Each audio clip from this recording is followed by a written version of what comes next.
অনুষ্ঠান মানে এনেকুৱা অনুষ্ঠান সঁচাসঁচিকে মানে চৰকাৰে সহযোগিতা নকৰা মানে চৰকাৰে পইচা নিদিয়া অসমৰ চাগে আটাইতকৈ ডাঙৰ অনুষ্ঠান এইটোৱে হৈছে মানে অকল ৰাইজৰ পইচাৰে মানে সাহিত্য সভাত কয় যে মানুহ বহুত হয় শংকৰ সংঘত মানুহে কয় যে বহুত মানুহ হয় কিন্তু চবতে চৰকাৰে পইচা দিয়ে আমাৰ ইয়াত একদম পুৰা পাব্লিকৰ পইচা অকল মানুহ আহিব নোৱাৰে গাড়ী একদম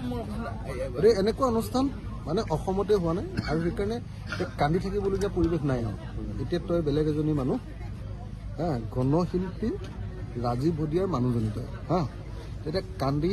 কান্দি থকাটো নহয় এতিয়া তাৰ কথাখিনি কেনেকৈ প্ৰচাৰ কৰিব পাৰোঁ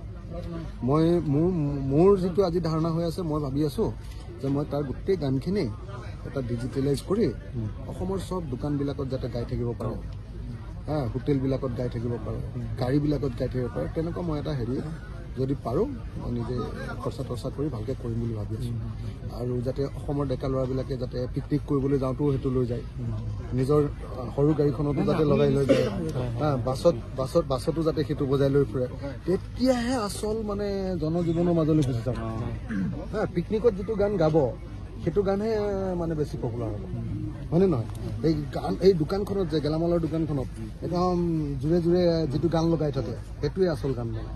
বুজিছে নাই সেই বস্তুটো আমি কৰাব লাগিব এতিয়া প্ৰথম আমি সেই ডিজিটেলাইজেশ্যনটোক গুৰুত্ব দিব লাগিব সেইটো মানে কথা ক'বলৈ বহুত ভাল ভাল মহান মহান শিল্পীসকলেও নাপায় কিন্তু ৰাইজে স্বতঃস্ফূৰ্তভাৱে ওলাইছে বহুত ডাঙৰ কথা বহুত ডাঙৰ কথা মোৰ সেইটোৱে ভাল লাগিছে ইয়াত পাওঁতে মানে 3 ঘণ্টা 3.5 ঘণ্টা লাগি যায় সেইটো বহুত ডাঙৰ কথা গাড়ী ইমান ভিৰ গতিকে সেইটো সঁচা কথা মানে সি খুব কপাল লৈ জন্মও হৈছে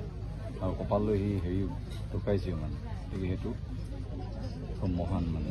সেইটো কপাল লাগিব হয়তো আমিবিলাক কেতিয়া ক'ত লিখা আছে আমাৰ মন আমি নিজে নাজানো হয়তো আমি এনেকুৱা নাপাবও পাৰোঁ সেইটো বৰ ডাঙৰ কথা